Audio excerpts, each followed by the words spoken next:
there's only one thing cooler than Sonic. Two Sonics. In a time-bending thriller so big it will take two to take it on. Double the Sonics means double the adventure. Two ways to play.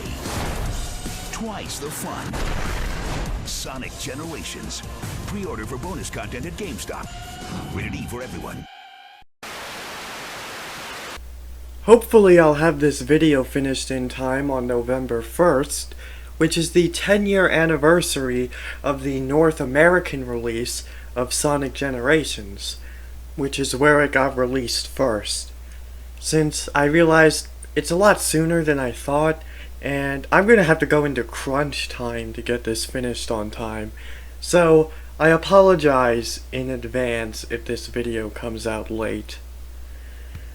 With that being said, happy 10-year anniversary to Sonic Generations.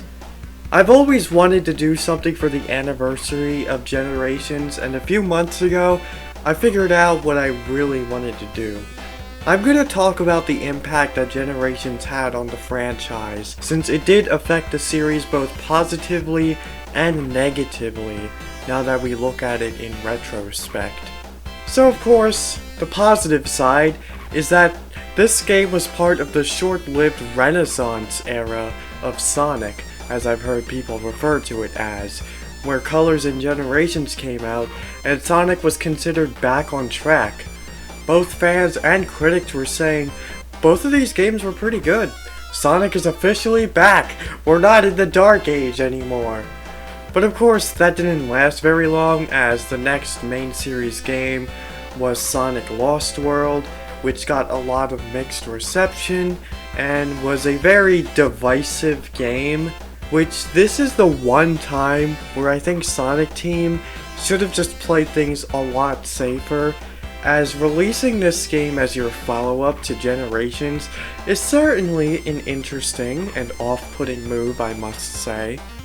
And then of course Sonic Boom was a thing, which nowadays is easily disposable as a spin-off, but back when it first came out, Boom was treated as a massive reboot of the franchise, and it didn't really go as planned in the end. Then after that, Sonic's reputation has been in a constant up and down movement, where we had Sonic Mania, which brought back a lot of Sonic hype, but then just a few months later, Forces came out, which brought Sonic's reputation down again. Then the movie came out, in which the Sonic hype was the highest it has ever been in a very long time. And then Colors Ultimate came out recently, which brought the hype back down again. But either way, you kind of have Generations to thank for keeping the franchise alive. Because if Colors and Generations weren't received well, and especially if they didn't sell well, that could have been the end of the franchise. I don't think Sonic Mania would have existed if it weren't for the Renaissance era, because if the franchise shut down, why would Christian Whitehead even bother starting to work on a prototype for a game that would be 99.9% doomed to never be? However, I think that even if those games failed, and the Sonic franchise shut down, we still would have gotten the Sonic movie, because I think Sega would have had faith that it would be a good revival of the franchise to introduce Sonic to a new audience, as well as bring back their old fan base lamenting over the fact that Sonic has been a dead franchise for quite a few years. So now on the negative side of how Generations affected the franchise is that it was what basically started the nostalgia pandering. Now of course, Generations banking on nostalgia is acceptable, not just back then, but even nowadays, as the whole gimmick of the game was bringing back old stages and introducing classic Sonic, which back then those were actually pretty creative and cool ideas. But later on, every Sonic game found some way to implement nostalgia pandering, such as Lost World using classic springs, badniks, and bringing back Green Hill Zone. Then of course Sonic Mania was mostly rehashed levels. Even though Mania was generally considered as doing it well, it still could have been better if the game was just 100% original stages. And I still remember when Green Hill was revealed for Mania, the Sonic fans were just like, fine, but this better be the last time. And then lo and behold, Sonic Forces reuses old stages, including the now infamous Green Hill and Chemical Plant.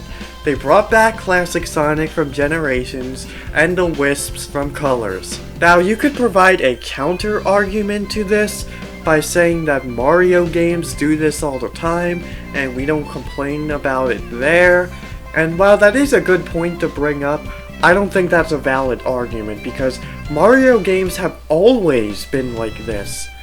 So saying that Mario games rely on nostalgia pandering is like saying that every single episode of SpongeBob takes place in Bikini Bottom just for nostalgia's sake. That's obviously not nostalgia pandering, that's just what we've come to expect. And it's the same thing with Mario. And if you're gonna try to say that Sonic games have always relied on nostalgia, then I'd like to know what version of Sonic Adventure you played, because last I checked, Green Hill and Chemical Plant were nowhere to be seen in SA1.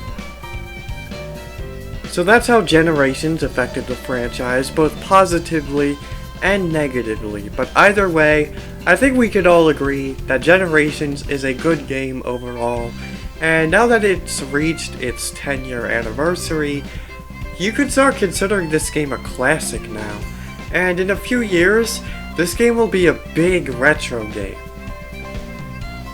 So once again, happy anniversary, have a great day/tonight, and take care.